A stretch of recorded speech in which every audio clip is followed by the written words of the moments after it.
वालेकुम, क्या है फेट। आज के लेक्चर का आगाज़ करते हैं। लेक्चर 80 प्रैक्टिस क्वेश्चन डिस्कस करेंगे। प्रैक्टिस क्वेश्चन में आपके प्रीवियस चैप्टर के दो चैप्टर्स में से क्वेश्चन सेलेक्ट करके असाइनमेंट के तौर पे आपको दिए थे, चैप्टर 4 और चैप्टर 5। उनके क्वेश्चन को डिस्कस करेंगे, फिर इसके बाद हम अपने करंट टॉपिक की तरफ चलेंगे। प्रोबेबली आज सैम्पलिंग का कंसेप्ट कंप्लीट हो जाएंगे, ठीक है। प्रैक्टिस जाहिर हमने इसके बाद भी करनी है। प्रीवियस लेक्चर में से पहले कोई क्वेश्चन पूछना चाहते हो पूछ लीजिए जी। बिल्कुल, सर्टिफिकेशन में क्लासिफिकेशन करते हैं ऐसे ही। नहीं, हर एक कैटेगरी में से इनका क्वेश्चन ये है कि सर अगर हम डिफरेंट एक पॉपुलेशन की 3 कैटेगरी बना के सैंपल उठाएं तो क्या फिर ये सैंपल साइज ज़्यादा नहीं हो जाएगा बनिस्बत उसके कि अगर बगैर क्लासिफिकेशन के सैंपल साइज उठाएं? इसका जवाब है नहीं। नहीं, ये बिल्कुल ऐसा ही सवाल है जैसे एक स्टूडेंट ने पूछा कि सर आपने कहा कि पहले टेस्ट ऑफ कंट्रोल परफॉर्म करने हैं फिर सब्सटेंटिव प्रोसीजर, और टेस्ट ऑफ कंट्रोल रिक्वायर्ड नहीं है। तो ऑडिटर जब दोनों काम करेगा, टेस्ट ऑफ कंट्रोल और सब्सटेंटिव प्रोसीजर, तो ये तो उसका काम ज़्यादा नहीं हो जाएगा? वो डायरेक्ट सिर्फ और सिर्फ सब्सटेंटिव प्रोसीजर क्यों नहीं कर लेता? ठीक है, इसका जवाब ये है कि आपको बज़ाहिर लग रहा है कि वो 2 different types of procedure perform कर रहा है तो काम ज़्यादा होगा। असल में टेस्ट ऑफ कंट्रोल्स परफॉर्म करने से सब्सटेंटिव प्रोसीजर उससे कई गुना ज़्यादा रिड्यूस होते हैं, तो नेट इफेक्ट पॉजिटिव होता है। यानी फर्ज कर लीजिए कि अगर 10 टेस्ट ऑफ कंट्रोल में हमने ट्रांजैक्शंस को चेक किया तो अगर वो स्ट्रॉन्ग निकलता है तो उसकी वजह से हो सकता है कि 50 ट्रांजैक्शन सब्सटेंटिव प्रोसीजर की हमारी कम हो जाए। तो बज़ाहिर लग रहा है आपको कि 2 प्रोसीजर है, लेकिन असल में इस एक प्रोसीजर की वजह से दूसरे प्रोसीजर की एक्सटेंड कई गुना ज़्यादा कम हो गई। उसी तरह जब एक पॉपुलेशन की क्लासिफिकेशन करेंगे तो आपको लगेगा कि पहले तो सिर्फ एक दफ़ा सैंपल सेलेक्ट करना था, अब 3 दफ़ा सैंपल सेलेक्ट करना है। लेकिन ये जो 3 दफ़ा सैंपल सेलेक्ट करना है इसका ओवरऑल साइज कम होगा बनिस्बत उसके कि जब आप सिंगल रखते हैं और सैंपल साइज सेलेक्ट करते हैं। क्लियर जी? जी, और तो स्ट्रैटिफिकेशन से क्या इफेक्ट होता है हमारे सैंपल साइज पे? गलत कंसेप्ट। सही कंसेप्ट, कंप्लीट कंसेप्ट क्या है? स्ट्रैटिफिकेशन से टेस्ट ऑफ कंट्रोल के सैंपल साइज पे कोई फर्क नहीं पड़ता और सब्सटेंटिव टेस्ट ऑफ डिटेल के सैंपल साइज रिड्यूस हो जाता है। ठीक है, क्योंकि मैंने अपने क्वेश्चन के अंदर मेंशन नहीं किया था कि सैंपल साइज किसका, तो उसूली तौर पे आपको फिर दोनों का जवाब देना चाहिए था। और भी क्वेश्चन जी? सैम्पलिंग यूनिट में उसने एंड में लिखा it might be a physical item. नहीं, ये हमेशा फिजिकल आइटम नहीं होगी। बाज़ औक़ात हम मॉनिटरी वैल्यू को देख के सिलेक्शन करते हैं कि अमाउंट्स कौन सी है, कि फॉर एग्जांपल 10 लाख से ऊपर के सारे ट्रांजैक्शन उठा लो, ये हमने मॉनिटरी वैल्यू की बेस पे सिलेक्शन की। बाज़ औक़ात हम इनवाइस नंबर की बेस पे या जो गुड डिस्पैच नोट नंबर है उनकी बेस पे सिलेक्शन करते हैं। बाज़ औक़ात हम टाइप ऑफ प्रोडक्ट की बेस पे भी सिलेक्शन करते हैं कि जी ये जो फॉर एग्जांपल एसी के यूनिट्स हैं इनको सेलेक्ट कर लो। दूसरी प्रोडक्ट्स अगर फॉर एग्जांपल आप इलेक्ट्रिक हीटर बेच रहे हैं तो उनमें से सैंपल सेलेक्ट कर लो, उनकी कितनी सेल है। तो बाज़ औक़ात हमारा सिलेक्शन जो सैम्पलिंग यूनिट सेलेक्ट करते हैं ना वो मॉनिटरी वैल्यू की बेस पे होते हैं, और बाज़ औक़ात इसके अलावा भी बेसिस हो सकते हैं, जैसे फिजिकल से मुराद आप जो आइटम सेल कर रहे हैं उनकी कैटेगरी बना के वो सैंपल सेलेक्ट करें। ठीक है, invoice number, good dispatch note number की बेस पे सिलेक्शन करें। ठीक है, सिलेक्शन की बेसिस जो आइटम सेलेक्ट करें डिफरेंट हो सकते हैं। और भी क्वेश्चन है?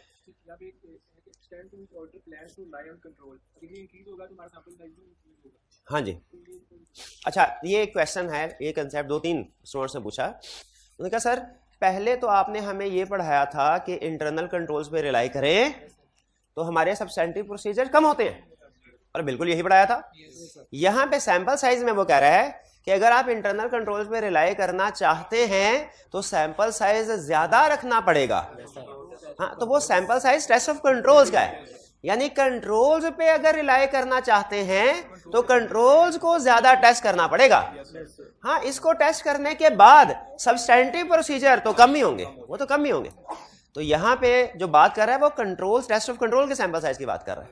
जाहिर है जिस चीज पे जितना ज्यादा एतबार करना हो उसकी उतनी ज्यादा टेस्टिंग होनी चाहिए ना, इसीलिए इसमें सैंपल साइज जो है वो टेस्ट ऑफ कंट्रोल का, सब्सटेंटिव प्रोसीजर का नहीं। वो आपकी बात ठीक है कि वो कंट्रोल अगर स्ट्रांग हो, ज्यादा रिलाई करें तो वो कम होता है जी। और कोई क्वेश्चन? कोई क्वेश्चन नहीं है? आपने घर जाके फैक्टर पढ़ लिए सैंपल साइज के? इंक्रीज के साथ तो लिखा हुआ है, डिक्रीज के साथ भी सोच के प्रैक्टिस कर ली, और मिस क्लासिफिकेशन तो नहीं कर रहे। बस ये चीजें ध्यान में रखने वाले बाकी। चलिए अब हम अपने प्रीवियस टॉपिक्स की तरफ चलते हैं ताकि उनकी भी रिवीजन साथ साथ होती रहे, उनके कंसेप्ट्स भी डिस्कस होते रहे। सबसे पहले रिक्वायरमेंट जी जी, रैंडम और हैपहैज़र्ड सिलेक्शन में समझ नहीं आई। सुन लीजिए, अगर तो कोई टेक्निक इस्तेमाल नहीं कर रहे, अपनी जजमेंट की बेस पे ही सिलेक्शन कर रहे हैं, कोई साइंटिफिक टेक्निक नहीं, कोई स्ट्रक्चर टेक्निक नहीं, कोई रूल नहीं, बस जो दिल में किया वो सैंपल उठा लिया। तो इसको हम कहते हैं हैप्पैज़ार्ड। ठीक है, रैंडम सिलेक्शन बज़ाहिर ऐसे लगता है कि जब हम कोई भी टेक्निक इस्तेमाल ना करें वो रैंडम सिलेक्शन होती है, वो रैंडम नहीं होती। रैंडम सिलेक्शन में रैंडम नंबर्स यूज होते हैं, और रैंडम नंबर एक साइंटिफिक टेक्निक है, स्टैटिस्टिकल टेक्निक है।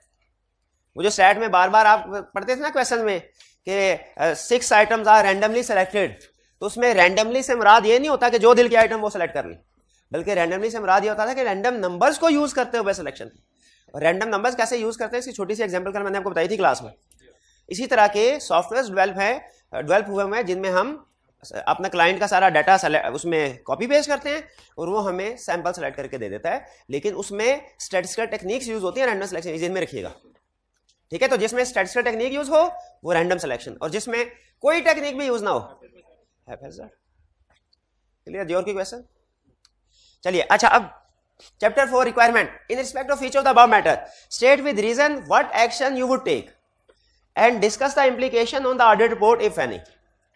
अब इसमें दो चीजें पूछ रहा है, कोर्स ऑफ एक्शन भी पूछ रहा है क्या होगा, यानी हमने जो प्रोसीजर परफॉर्म करने हैं, जो डिफरेंट पार्टीज को कम्युनिकेशन करनी है वो भी, और प्लस इंपैक्ट ऑन रिपोर्ट भी।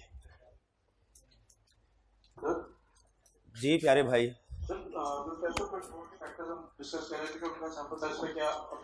जी जी, अगर हम रिलाय ज्यादा करते हैं टेस्ट ऑफ कंट्रोल पॉइंट लिखा हुआ 0.4 extend to auditor plans to rely on controls, तो सर टेस्ट ऑफ डिटेल को अफेक्ट नहीं? नहीं, ये जो auditor wants to rely on controls, ये सिर्फ उसने सैंपल साइज बताया हुआ है, टेस्ट ऑफ डिटेल के लिए इररेलेवेंट है। हाँ, जो आप नॉर्मली क्या होता है, अगर आप कोई सब्सटेंटिव प्रोसीजर परफॉर्म कर रहे हो ना जनरल ऑडिट में, ये देखिए मैं आपको बताया था सैम्पलिंग स्पेशलाइज्ड टेक्निक है। जनरल ऑडिट में यही होगा कि जब आपका सैंपल साइज डिसाइड हो जाता है, क्या है, कंट्रोल्स पे रिलाई कर लेते हैं, उसके बाद सब्सटेंटिव प्रोसीजर आपके रिड्यूस हो जाएंगे, वो कंसेप्ट अपनी जगह पे है। ठीक है, लेकिन आपका टेस्ट ऑफ कंट्रोल पे रिलाई करने का डिसीजन टेस्ट ऑफ डिटेल के सैंपल साइज को इफेक्ट नहीं करेगा, डायरेक्टली इफेक्ट नहीं करेगा, इनडायरेक्टली करेगा, इनडायरेक्टली करेगा इफेक्ट, क्योंकि वो कंट्रोल स्ट्रांग हो गया, अगर पता चल गया तो सब्सटेंटिव से कम हो गया, इनडायरेक्टली इफेक्ट आएगा, बिल्कुल आएगा जो नॉर्मली हमने पढ़ा।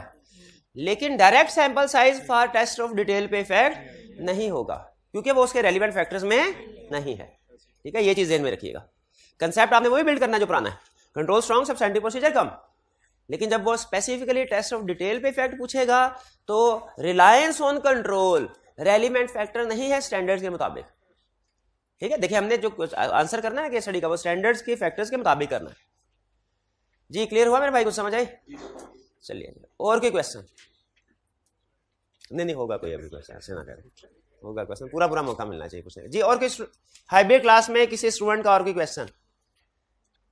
नहीं, चलिए, तो इनमें हमने अब एक्शन भी बताना है, दो चीजें। इसका मतलब है हर केस में आपके दो हेडिंग्स आएंगी, एक एक्शंस की और एक इंपैक्ट ऑन रिपोर्ट की। कह रहा है draft accounts of Kingfisher pharmaceutical limited KPL for the year ended December 30, 2010 show a profit before tax of rupees 115 million and total assets of rupees 450 million. Materiality calculate करने के लिए बता रहा है मैं। Being the audit manager, you are currently reviewing the following matter. Basis of preparation of financial statements state that these have been prepared in accordance with IFRS. यानी applicable financial body framework कौन सा है हमारा? IFRS. क्या हो गया? ठीक है, बंद हुआ। लेक्चर पॉज कीजिएगा जी। तो however the accounting policy note for borrowing cost states that all borrowing costs are expensed as incurred. अच्छा, बात बताइए, क्या अकाउंटिंग में यही रूल चलता है कि जितनी भी borrowing cost, क्या कहते हैं, क्वालिफाइंग एसेट्स के ऊपर जो borrowing cost है उसको कैपिटलाइज करना है? क्या ये पॉलिसी IFRS के मुताबिक है? नहीं। चलिए, गलत, बिल्कुल ठीक है। Results of the audit test showed that borrowing cost expense during the year include rupees 50 million which relates to qualifying assets. तो हम उसे क्या रिकमेंड करेंगे कोर्स ऑफ एक्शन में? पहली हेडिंग में, हाँ जी, हम पहले डिस्कस कर लेंगे कि IFRS रिक्वायर करता है बोरोइंग कॉस्ट को, क्वालिफाइंग एसेट्स को कैपिटलाइज करें। इसलिए हम मैनेजमेंट को रिक्वेस्ट करेंगे कि वो इस 15 मिलियन को कैपिटलाइज करे। अगर मैनेजमेंट कैपिटलाइज नहीं करती, कम्युनिकेट करेंगे इशू विद 2-4 विद गवर्नेंस। ये 3 पॉइंट्स हमारे आ जाएंगे पहले वाले हिस्से में। एक्शन क्या, उसे बताया करेक्ट ट्रीटमेंट क्या है, मैनेजमेंट को सजेस्ट किया ठीक करे, नहीं करती तो डायरेक्टर्स को 2-4 विद गवर्नेंस कम्युनिकेट किया। फिर इसके बाद इंपैक्ट ऑन रिपोर्ट, क्या मटेरियल है? बिल्कुल मटेरियल है, परवेसिव तो नहीं है, 50% को तो एक्सीड ना, ये आपको फौरन पता चल जाएगा 50% से एक्सीड कर रहा है कि नहीं। मटेरियलिटी से कंपेयर करें, मटेरियल है, qualified opinion plus basis for qualified opinion, clear जी? ठीक है, और की ऑडिट मैटर सेक्शन में रेफर करेंगे बेसिस फॉर क्वालिफाइड ओपिनियन को, ठीक है, auditor shall refer basis for qualified opinion section in key audit matter section, clear? कोई प्रॉब्लम जी? हाँ देखें, हाँ जी बिल्कुल, कोर्स ऑफ एक्शन या प्रोसीजर से मुराद सिर्फ सब्सटेंटिव प्रोसीजर नहीं है, वो भी हैं कि इस इक्वेशन इनका ये है कि सर क्या इस इक्वेशन में इंटरेस्ट कॉस्ट को, बोरोइंग कॉस्ट को वेरीफाई करने के प्रोसीजर लिखने हैं? हाँ, उसने अगर ये ना बताया होता कि वेरीफाई कर लिया आपने, फिर हम लिखते, क्योंकि कोर्स ऑफ एक्शन में वो जो सब्सटेंटिव प्रोसीजर है वो भी शामिल होते हैं, लेकिन सब्सटेंटिव प्रोसीजर के अलावा भी तो कुछ प्रोसीजर होते हैं, जैसे मैनेजमेंट के साथ डिस्कस करना, कम्युनिकेट करना, रिकमेंडेशन देना उनको, ये सब्सटेंटिव प्रोसीजर के बाद की चीजें हैं। इस क्वेश्चन में हमने सिर्फ वो जो कम्युनिकेशन वाली चीजें हैं ना, जो वो लिख, सब्सटेंटिव प्रोसीजर वाली चीजें नहीं लिखनी। क्यों नहीं लिखनी भला? Results of audit test show, इसका मतलब है audit test, audit procedure perform हो चुके हैं, क्लियर जी? शाबाश, अच्छा क्वेश्चन था। वन में कोई problem? Second, on 17th October 2010, the Income Tax Department issued amended assessment order for the tax year 2006 to 2009, in which an aggregate tax of rupees 40 million has been demanded. KPL has filed appeal against order before the Income Tax Appellate Tribunal. KPL's tax consultant had advised, अब appeal file किया tax, advised that it is not possible at this stage to give a reasonable accurate estimate of the amount of tax that the company may ultimately be required to pay, but it would range between rupees 10 to 35 million. There is no reference of this matter in the draft financial statement. Draft financial statement में कुछ भी जिक्र नहीं है, ठीक है?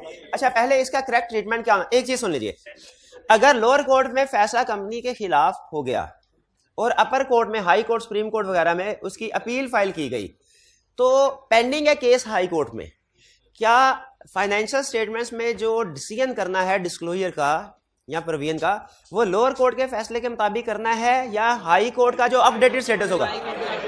ये concept जेब में रखिएगा, जो लेट, चाहे पहले हर कोर्ट में, लोअर हर कोर्ट में आप हारते आए हो, ठीक है, क्या डिस्ट्रिक्ट कोर्ट, क्या सिविल कोर्ट और हाई कोर्ट, जब फाइनल जिस कोर्ट में केस पेंडिंग है ना, उसका अपडेटेड स्टेटस लॉयर से मालूम करेंगे, उसकी बेस पे काउंटिंग और डिस्क्लोजर का स्टेटस होगा।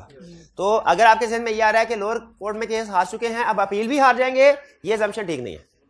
लॉयर ने अपडेटेड स्टेटस में क्या बताया कि 10 से 10 से 35। अच्छा बताइए, क्या ये लिटिगेशन का केस है या कि टैक्स का केस है? इसमें प्रोसीजर टैक्स लायबिलिटी के मुताबिक आएंगे या लिटिगेशन वाले? लिटिगेशन के मुताबिक हैं, शाबाश, क्योंकि लीगल केस चल रहा है, इसमें लॉयर्स का ओपिनियन, सब्सिक्वेंट डिसीजन क्या हुआ, ठीक है, सिमिलर केसेस के पास में क्या डिसीजंस होते रहे, जिसे प्रेसिडेंट कहते हैं, हाँ जी बिल्कुल, ये सारे रेलिवेंट प्रोसीजर परफॉर्म करेंगे, ठीक है, ये बीच में लिख सकते हैं। प्लस उसने हमें लॉयर का ओपिनियन बता दिया, इसका अब फाइनेंशियल स्टेटमेंट में इफेक्ट क्या होगा? 10 मिलियन सर्टन है कि वो पे करना ही करना है, 10 मिलियन की प्रोविजन होगी, और जो ऊपर का 25 मिलियन है वो डिस्क्लोजर में जाएगा, ठीक है।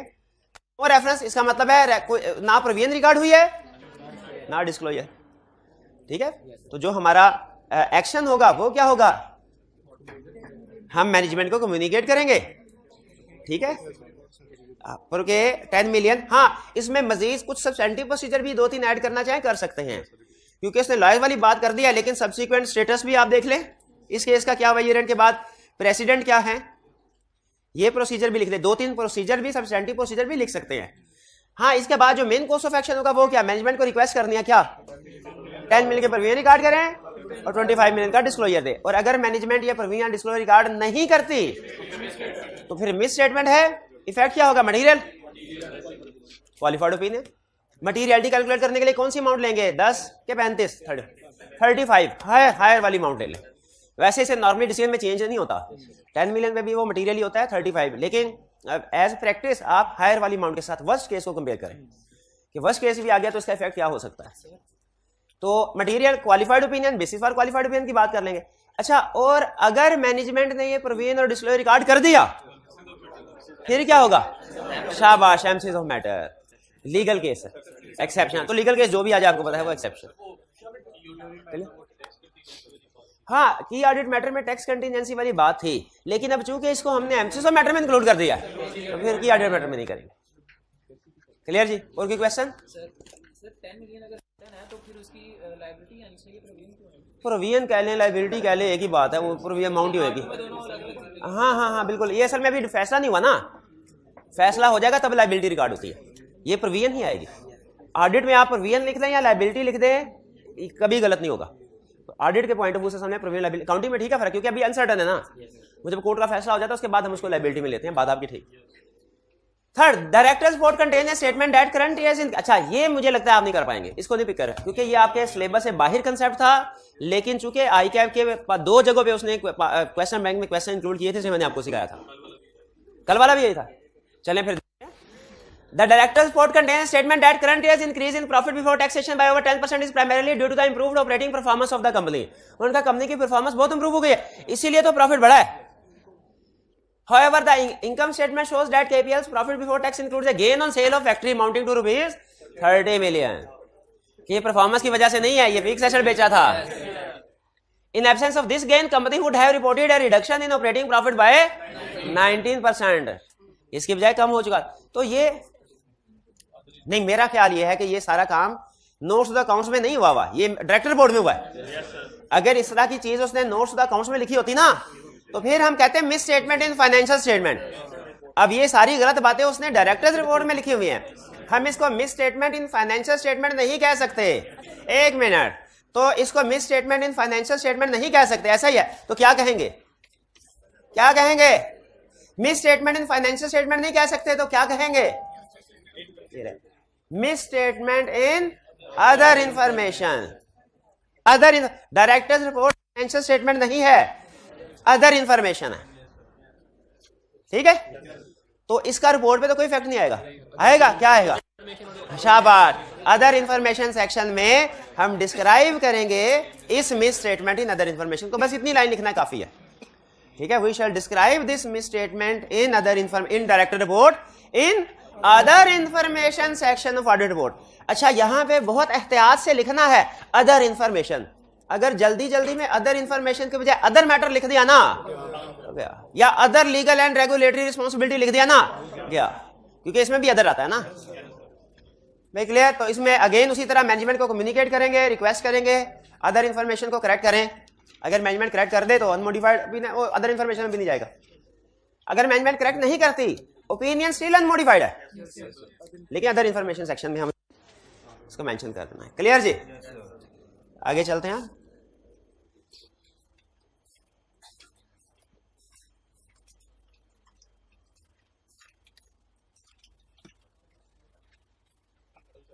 जी कल कर लेंगे। चलो ठीक है, ठीक है, ठीक है, ठीक है, कोई बात नहीं। रिपोर्ट के कंसेप्ट तो रिवाइज हो गए ना?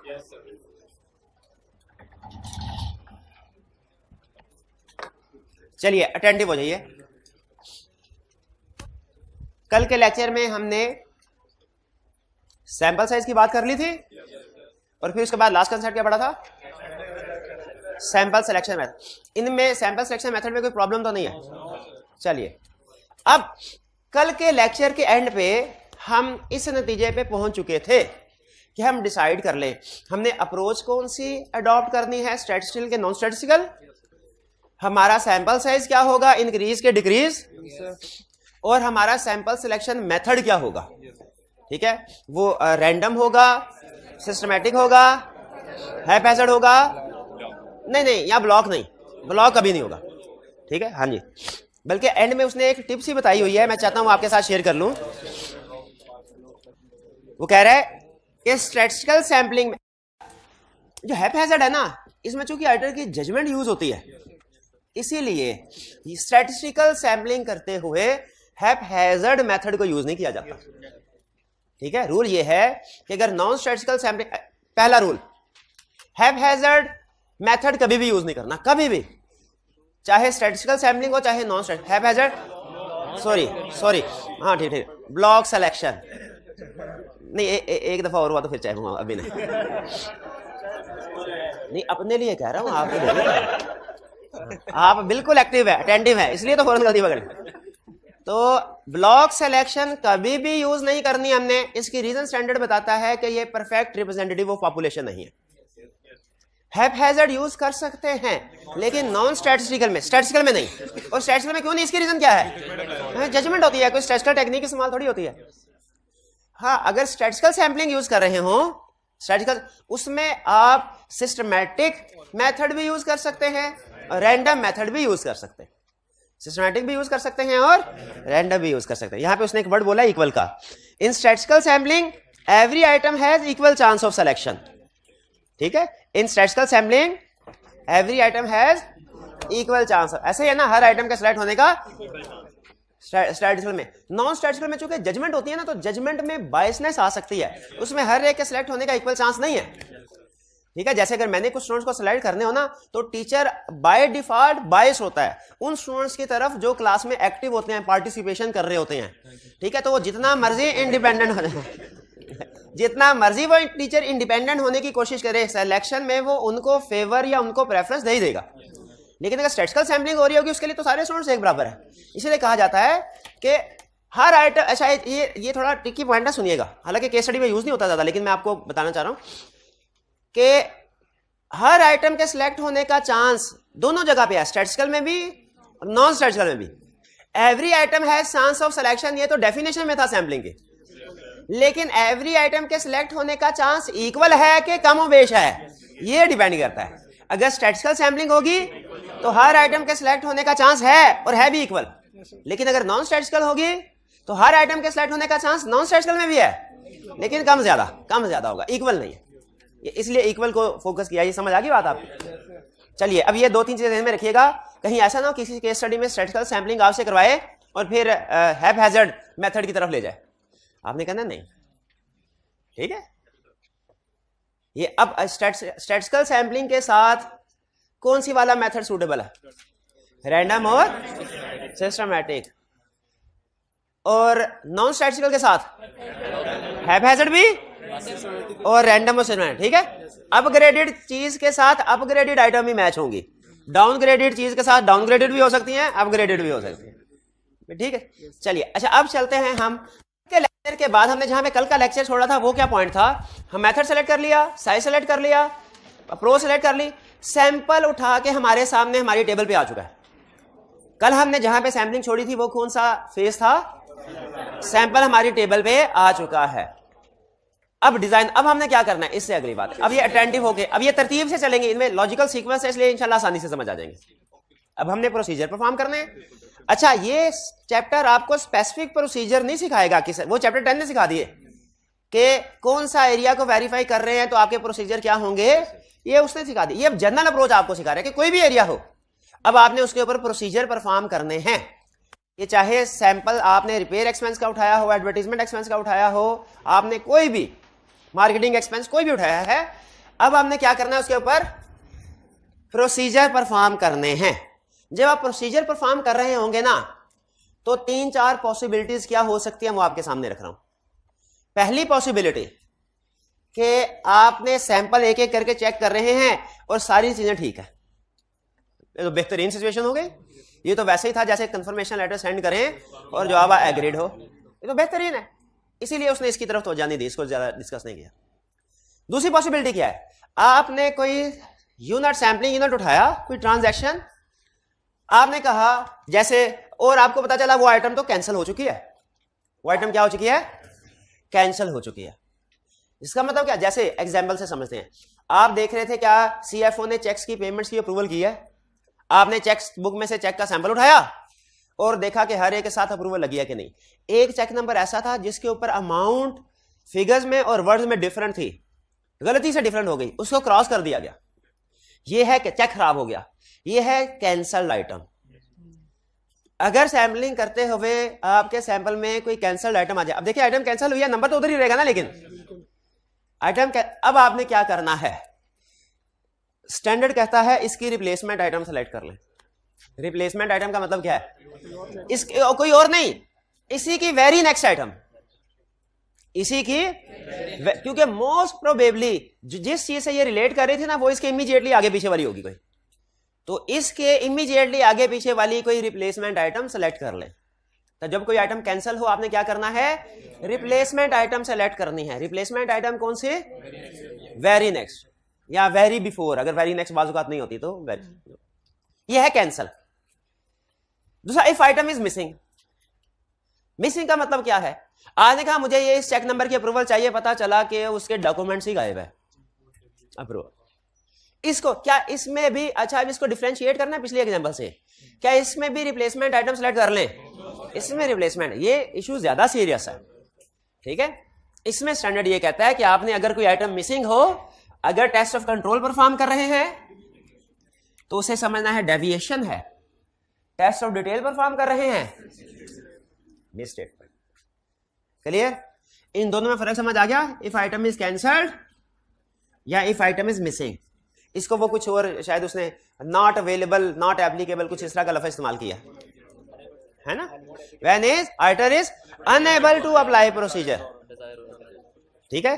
अगर if auditor is unable to apply procedure, unable to ये वो आपको स्कोप लिमिटेशन की तरफ लेके जा रहा है। और if procedure is not applicable, not applicable, तो इसका मतलब क्या है? कैंसर, कैंसर, ठीक है। अब मुझे एक बात, छोटी सी बात है, मतलब कोई इतना है भी नहीं लेकिन रेलिवेंट है चुके थोड़ा।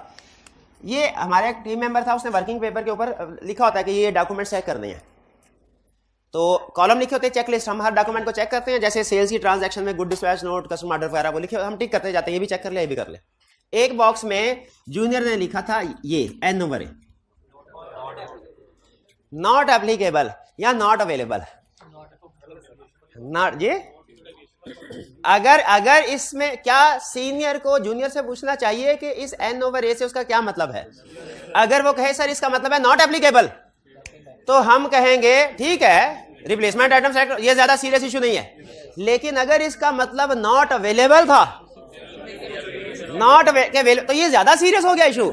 अब अगर टेस्ट ऑफ कंट्रोल परफॉर्म कर रहा था तो डेविएशन, और अगर टेस्ट ऑफ डिटेल परफॉर्म कर रहा था तो मिस स्टेटमेंट। इसी वजह से हमारी फर्म में सीनियर भी हमें सजेस्ट करते हैं, और मैंने भी हमेशा आपको यही सजेस्ट किया है कि एब्रीविएशंस को डिस्करेज किया जाए। नाम वगैरह की एब्रीविएशन ना, जो कंपनी के नाम, वो आप यूज कर सकते हैं, ठीक है, कि जैसे फॉर एग्जांपल टीसीएल, एवीएल वगैरह, केस स्टडी के अंदर आईका भी यूज करता है। लेकिन जो टर्म्स होती हैं, जो कंसेप्ट होते हैं ना, उसको नहीं। जैसे आपने देखा होगा जब भी मैंने लिखा है फाइनेंशियल से, कोशिश करता हूं पूरा फाइनेंशियल स्टेटमेंट लिखो, ठीक है। तो एब्रीविएशन को बात, क्योंकि बात एब्रीविएशन मिसअंडरस्टैंडिंग का बायस बनते हैं। बहरहाल, तो इन दोनों में समझ आ गया, नॉट एप्लीकेबल और नॉट अवेलेबल में। चलिए आगे चलते हैं। अच्छा, अगर आइटम कैंसिल हो गई, रिप्लेसमेंट आइटम सेलेक्ट करो। आइटम मिस हो गई, गायब हो गई, डेविएशन। अच्छा, अगर प्रोसीजर परफॉर्म किए और उनमें कोई ना कोई गड़बड़ सामने आ गई, प्रोसीजर परफॉर्म किए और कोई ना कोई गड़बड़ सामने आ गई, भाई ये भी तो हो सकता है ना, तो क्या करना है? आपने चेक करना है कहीं वो एनोमली तो नहीं। एनोमली है कि रिप्रेजेंटेटिव ऑफ पॉपुलेशन। क्या जब कभी मिस स्टेटमेंट, फिर से देखें, मैं आपके जहन में ना step by step thinking process develop करना चाहता हूं। सैंपलिंग यूनिट्स कल हमारी टेबल पे आगे थे, आज हमने प्रोसीजर परफॉर्म करना शुरू किए। पहली ऑप्शन प्रोसीजर परफॉर्म किया, सब कुछ ठीक, ओके। दूसरी ऑप्शन प्रोसीजर परफॉर्म किया और कोई नॉट एप्लीकेबल था, कैंसर थी आइटम, रिप्लेसमेंट आइटम सेलेक्ट करो। मिसिंग थी आइटम, डेविएशन या मिस स्टेटमेंट। अच्छा, मौजूद थी, चेक की, लेकिन उसमें गड़बड़ थी। ये आपका अब करंट टॉपिक चल रहा है, कंसर्न, कि अगर मिस स्टेटमेंट या डेविएशन सामने आ जाए तो क्या करना है? आपने देखना है क्या ये डेविएशन या मिस स्टेटमेंट एनोमली है कि रिप्रेजेंटेटिव ऑफ पॉपुलेशन है। एनोमली है कि रिप्रेजेंटेटिव। अब ये एनोमली क्या है, रिप्रेजेंटेटिव ऑफ पॉपुलेशन क्या है, ये सुन लीजिए। बाज़ औक़ात ऐसे होता है, देखें ऐसा कभी कभार ही होता है कि मैं आने से पहले चाय ना पीऊं, चाय पी के आता हूं, चाय के बगैर हमारा पेट्रोल है अकाउंटेंट का। हमारे सीनियर कहा करते हैं 2 ही पेट्रोल, चाय और सिगरेट। सिगरेट कभी पी नहीं, उसकी कसर चाय में पूरी कर ले। लेकिन कभी कभार अगर चाय ना पी के आए तो हो सकता है सिगरेट नहीं पी, तो हो सकता है कि लेक्चर में बोलते बोलते हैव हैजर्ड की बजाय मुंह से ब्लॉक सिलेक्शन निकल जाए या ब्लॉक हैव हैजर्ड निकल जाए, ठीक है। लेकिन आप अब घर जाके हिसाब लगाएं, आज के लेक्चर में सर के मुंह से 2 अल्फाज गलत निकले हैं। 1.25 घंटे का लेक्चर था, 2 अल्फाज गलत निकले। इसका मतलब है टोटल लेक्चर कोई 105 के करीब अगर हो तो टोटल गलतियां होंगी 210। अब बताइए क्या ये प्रोजेक्शन है? ये क्या है? और जिस आज के सैंपल की बेस पे प्रोजेक्शन की, क्या ये प्रोजेक्शन ठीक है? ये प्रोजेक्शन ठीक नहीं है। क्यों प्रोजेक्शन ठीक क्यों नहीं है?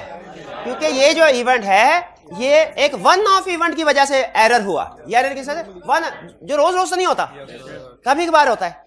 इसको कहते हैं एनोमली। ऐसा एरर, ऐसी गलती जो पॉपुलेशन में सिर्फ एक आध दफा या सर्टेन पीरियड में हो, उसको हम कहते हैं एनोमली। जो बार बार अकर ना हो रही हो, जो रिमाइंडर ऑफ पॉपुलेशन में अकर ना हो रही हो, उसे क्या कहते हैं?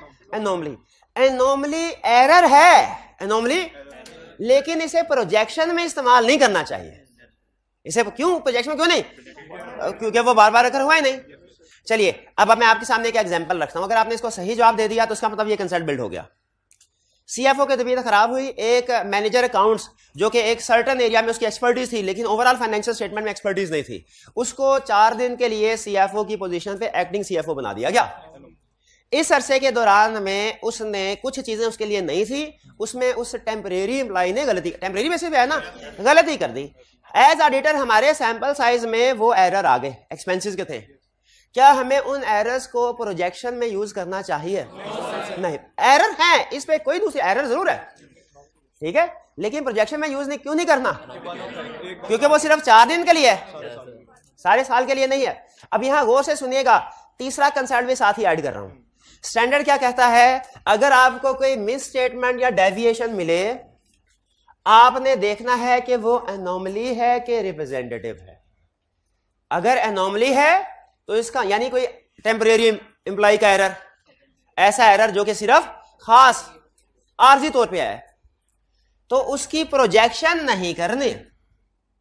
लेकिन अगर रिप्रेजेंटेटिव ऑफ, यानी अगर सीएफओ गलती से ही हुई है, गलती सीएफओ से ही हुई है अब अगर गलती सीएफओ से ही हुई है, फिर वो रिप्रेजेंटेटिव पॉपुलेशन है, क्योंकि सीएफओ तो पूरा साल बैठा हुआ है। उस सूरत में से प्रोजेक्शन करना है। भाई ये समझ आ गया किस तरह की डेविएशन है, मिस स्टेटमेंट को प्रोजेक्ट करना है, किस तरह की नहीं। क्लियर? अच्छा अब आगे चलते हैं। इसको प्रोजेक्शन नहीं करना, इसके प्रोजेक्शन करना है। अच्छा इसमें प्रोजेक्शन नहीं करना तो फिर क्या करना है? अब इस पे सैंपलिंग का कंसेप्ट अप्लाई नहीं होगा। एनोमली पे, एनोमली को हमने सैंपलिंग में अब इंक्लूड नहीं किया, अलग कर दिया। क्यों अलग कर दिया?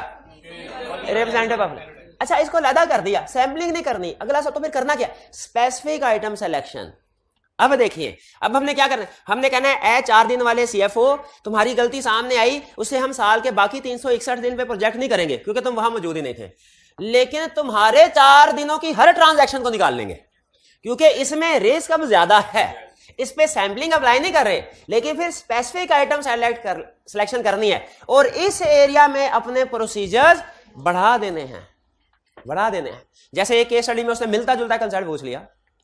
उसे कहा एक कंपनी है, उसके 5 प्रोडक्ट्स में डील कर रही है, आपने 5 में से थोड़ा थोड़ा सैंपल उठाया। ऐसे करना चाहिए था, सर्टिफिकेशन कर ली ना। एक कंपनी 5 प्रोडक्ट सेल कर रही है, टोटल सेल को सर्टिफाई करेंगे कि नहीं? प्रोडक्ट ए की सेल, बी, सी, डी, आपने हर एक में से सैंपल उठाया, पता चला कि 50 के आइटम में फर्ज कीजिए 7 मिस स्टेटमेंट्स हैं। यहां तक तो कोई अनयूअल चीज नहीं, ऑडिट में ऐसे होता रहता है, अनयूअल चीज अब आने लगी। 7 की 7 मिस स्टेटमेंट्स प्रोडक्ट डी से रिलेट करते हैं। अब बताइए, अगर मिस स्टेटमेंट्स कॉमन फीचर आ रहा है उसमें कोई, कि जैसे सारी की सारी मिस स्टेटमेंट्स आखिरी महीने के आखिरी दिन में हो रही हैं, जैसे सारी की सारी मिस स्टेटमेंट्स के एंड पे 35 आ रहा है, इस तरह की अगर कॉमन फीचर्स आना शुरू हो जाए मिस स्टेटमेंट में, आपको एक पैटर्न नजर आ रहा हो, पैटर्न नजर आ रहा हो मिस स्टेटमेंट का, सारी एक ही प्रोडक्ट से, एक ही बंदे से, एक ही डिपार्टमेंट से, एक ही दिन स्पेसिफिक डे से रिलेट करती है, उनकी अमाउंट एक जैसी है, तो फिर क्या इसमें रिस्क ऑफ फ्रॉड है कि नहीं? बिल्कुल है। क्लियर? फिर से क्विकली, सैंपल सेलेक्ट किया, सब कुछ ठीक, ओके, आइटम मिसिंग है, सॉरी आइटम कैंसल्ड है तो रिप्लेसमेंट आइटम सेलेक्ट करें। आइटम मिसिंग है, डेविएशन या मिस स्टेटमेंट कंसीडर करें। अच्छा आइटम पे प्रोसीजर परफॉर्म कर रहे हैं और कोई गड़बड़ सामने आई, अब आपने देखना है कि वो गड़बड़ क्या एनोमली है कि रिप्रेजेंटेटिव है। अगर रिप्रेजेंटेटिव है तो प्रोजेक्शन करनी चाहिए, अगर एनोमली है प्रोजेक्शन नहीं करनी, लेकिन प्रोसीजर बढ़ा देने हैं, स्पेसिफिक आइटम सिलेक्शन करने हैं, ठीक है। क्योंकि उस इसकी एग्जांपल, एनोमली की एग्जांपल हमेशा ज़हन में आपके क्या आनी चाहिए, temporary employ, error by temporary employ. और अगर आपको सारी मिस स्टेटमेंट में कोई कॉमन फीचर या पैटर्न नजर आ रहा हो तो फिर इसका मतलब क्या होता है, फ्रॉड का रिस्क, ठीक है। वो पुलिस वालों में एक टर्म बोलते हैं मोडस ऑपरेंडी, कि अगर फर्ज कीजिए एक मर्डर लाहौर में हुआ है, एक मर्डर फॉर एग्जांपल गुजरावाला में हुआ है, लेकिन दोनों का तरीकाकार एक जैसा है, तो वो फौरी किस लॉजिकल कंक्लूजन में पहुंचते हैं, दोनों एक ही बंदे ने किया है। तो इसी तरह अगर मिस स्टेटमेंट्स या डेविएशंस हमारे सामने आए और वो कॉमन फीचर्स उनमें नजर आ रहा हो हमें, अब ये आपकी जजमेंट, आपकी इंटेलिजेंस का क्वेश्चन है कि आप कॉमन फीचर्स उसमें लिंक ढूंढते हैं कि नहीं ढूंढते। अगर कॉमन फीचर नजर आ जाए तो फिर इसका मतलब है दोनों एक ही बंदे ने एक ही नियत के साथ किया। इसमें फिर रिस्क ऑफ फ्रॉड, जिसके एग्जांपल मैंने आपको दी, स्टैंडर्ड ने बताया हुआ है एक जगह पे कि अब अमाउंट्स एक जैसी होती हैं, फॉर एग्जांपल जो एक ही डिपार्टमेंट सेम अमाउंट, बाज़ औक़ात सारी की सारी transaction mid of the month या एंड ऑफ द मंथ होती है, वगैरह वगैरह। प्रोसीजर क्लियर हो गए। अब ये सारे प्रोसीजर को हमने 4 हिस्सों में, अगर सैंपल में प्रोसीजर परफॉर्म किया, सब कुछ हो गया तो क्या करना है, अगर आइटम जो है वो मिसिंग है तो क्या करना है, कैंसिल है तो क्या करना है, और अगर उसमें गड़बड़ नजर आ जाए तो क्या करना, ठीक है। जब आप ये सारे प्रोसीजर परफॉर्म कर चुके होंगे तो जैसे कंफर्मेशन में था ना कि जितने भी मसले मसाइल थे, कभी कोई रिप्लाई आता ही नहीं था, कभी आता था, गड़बड़ होती थी, हम प्रोसीजर परफॉर्म, तो एंड पे समरी में हमारे पास इस तरह की चीज बन जाती थी कि वो वाली आइटम जिन पे एविडेंस ऑब्टेन कर लिया एक तरफ, और वो वाली आइटम जिनमें गड़बड़ है, याद है लिस्ट बनाई थी, उसमें कुछ ऐसे होते थे बिल्कुल क्लियर, कुछ ऐसे होते थे निचली प्रॉब्लम आई बाद में क्लियर हो गए, और कुछ ऐसे थे जो निचली प्रॉब्लम आई अभी भी अनरिजॉल्व है। यहां पे भी अब हम प्रोजेक्शन स्टेज पे आ गए। किस स्टेज पे आ गए, प्रोजेक्शन स्टेज। अब जरा ध्यान से, ये बहुत आसान है, आगे कंसेप्चुअल है, हाईली कंसेप्चुअल और वेरी इजी, अगर समझ आ गया तो।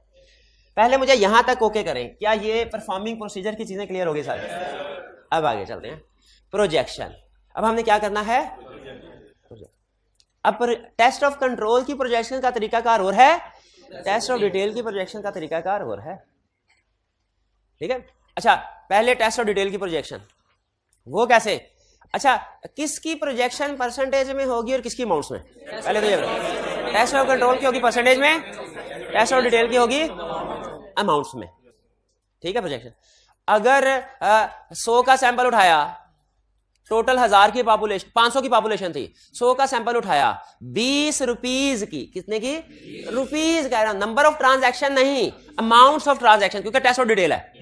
20 रुपीज की मिस स्टेटमेंट आई, प्रोजेक्टेड मिस स्टेटमेंट कितनी है, 100। कैसे कैलकुलेट किया के टोटल 500 की पॉपुलेशन है, उसमें से 100 का सैंपल उठाया, 100 के सैंपल में 20 की मिस स्टेटमेंट है, 500 की पॉपुलेशन में कितने की होंगी, देखिए यही फार्मूला लगाया आपने, 100 के सैंपल में 20। अच्छा इसको चेंज करना है, अगर 75 के सैंपल में 4 की मिस स्टेटमेंट हो तो फिर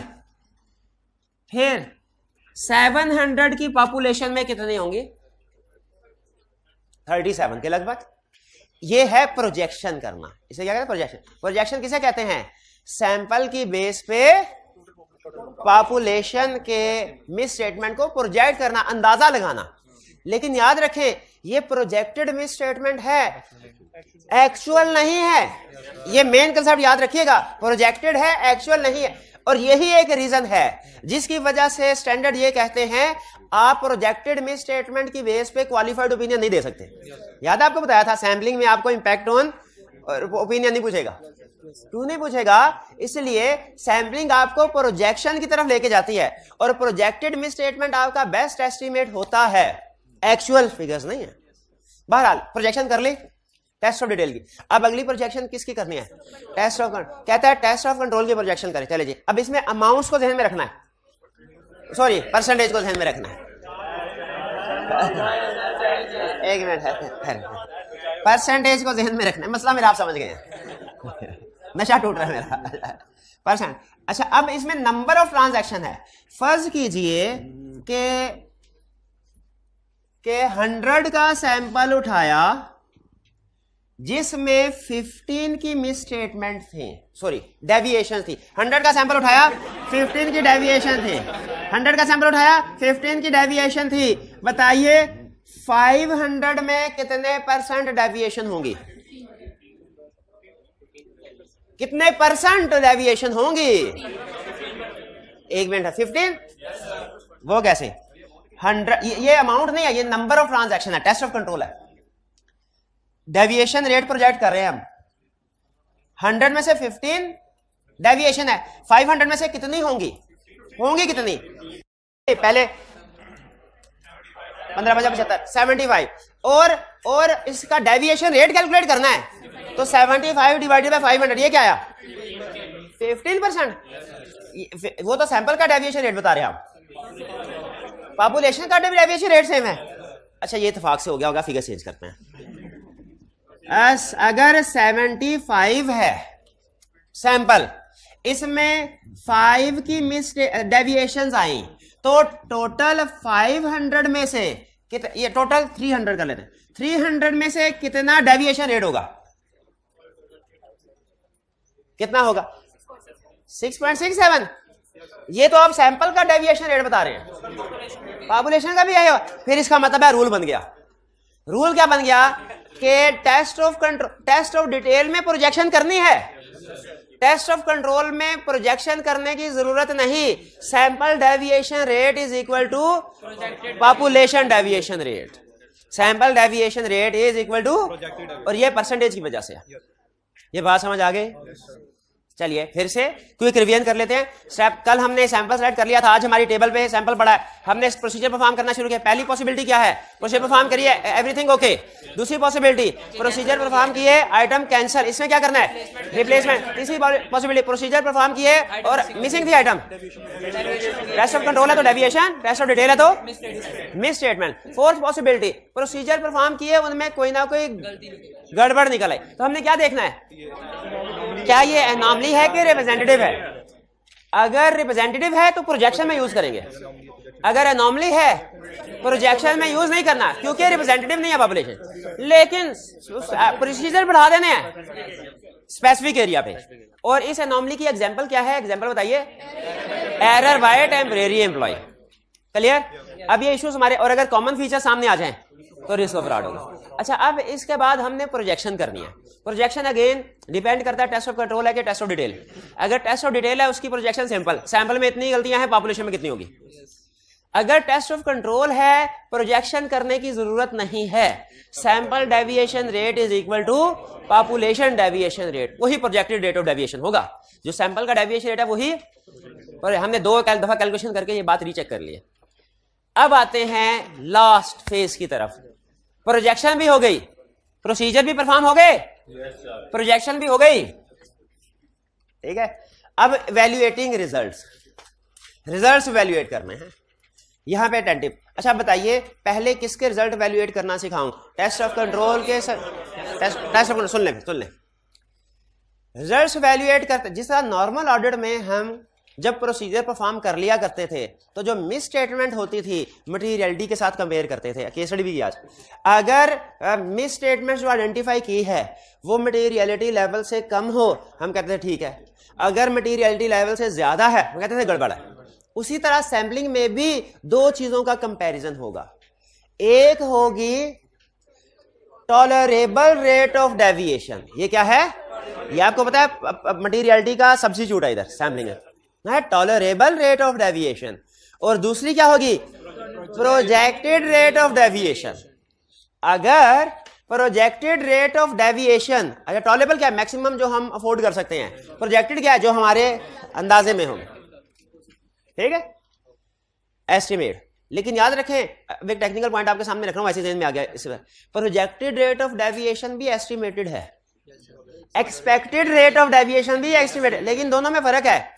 एक्सपेक्टेड स्टार्ट में करते हैं पिछले सालों वगैरह की बेस पे, और जो प्रोजेक्टेड है ये इस साल के प्रोसीजर की बेस पे है। प्रोजेक्टेड मोर रिलायबल है कंपैरेटिवली, एक्चुअल ये भी नहीं है, पर समझ आ रहा है। लेकिन ये क्योंकि ये करंट ईयर के रिजल्ट की बेस पे प्रोजेक्ट किया आपने, तो प्रोजेक्टेड रेट ऑफ डेविएशन अगर टॉलरेबल रेट ऑफ डेविएशन से कम है तो क्या हो?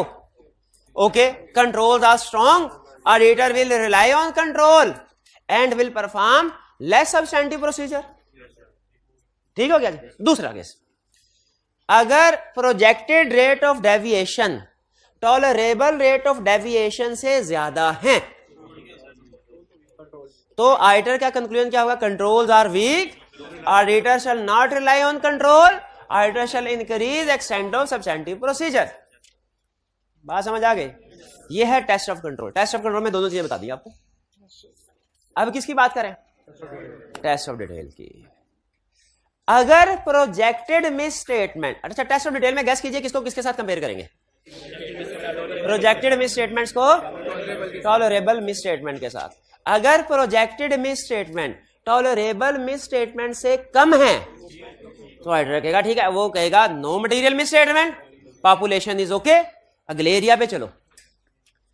अब सुनिए, अगर projected misstatement tolerable misstatement से ज्यादा है तो मेरा ये ख्याल है क्वालिफाइड ओपिनियन दे दो। क्वालिफाइड ओपिनियन नहीं, क्यों नहीं? अच्छा ओपिनियन क्यों नहीं भला?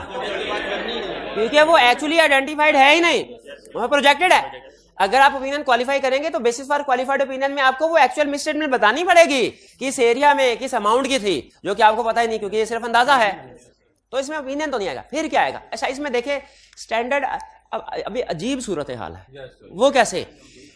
प्रोजेक्टेड, जरा सोचिए, देखिए पूरे ऑडिट में हमेशा हमारे कंक्लूजन दो ही होते हैं, या तो पॉपुलेशन ठीक है कोई एरिया या उसमें ठीक नहीं है, तीसरा तो कोई नहीं। ठीक है, ठीक। यहां पे अजीब सूरत है। अब देखिए प्रोजेक्टेड मिस स्टेटमेंट टॉलरेबल से ज्यादा है, क्या मैं ये कह सकता हूं पॉपुलेशन ठीक है? नहीं, क्योंकि नजर आ रहा है प्रोजेक्टेड मिस स्टेटमेंट इंडिकेशन दे रही है कि भाई बहुत गड़बड़ पड़ी है। क्या मैं ये कह सकता हूं कि पॉपुलेशन मिस स्टेटेड है? ये भी नहीं कह सकता। क्यों? क्योंकि मैंने मिस स्टेटमेंट आइडेंटिफाई की ही नहीं। तो मैं ना इस कंक्लूजन पे पहुंच सकता हूं कि पॉपुलेशन ठीक है, ना इस कंक्लूजन पे पहुंच सकता हूं पॉपुलेशन गलत है।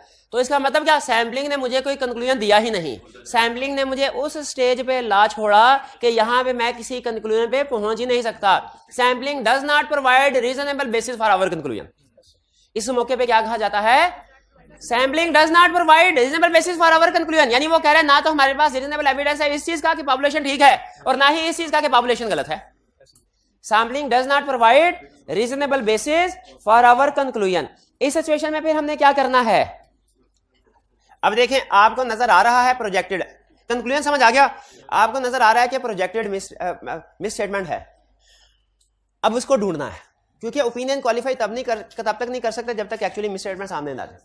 ढूंढने के लिए आपके पास दो ऑप्शन है। पहली ऑप्शन मैनेजमेंट से रिक्वेस्ट करके उन्हें मिस स्टेटमेंट बहुत बढ़िया ढूंढ के लाओ, और जो मैनेजमेंट काम करे उसको आप रीचेक कर ले। पहला तरीका मैनेजमेंट से काम करवाएं, ये बड़ी मिस स्टेटमेंट है ढूंढ के लाओ। दूसरा तरीका क्या है?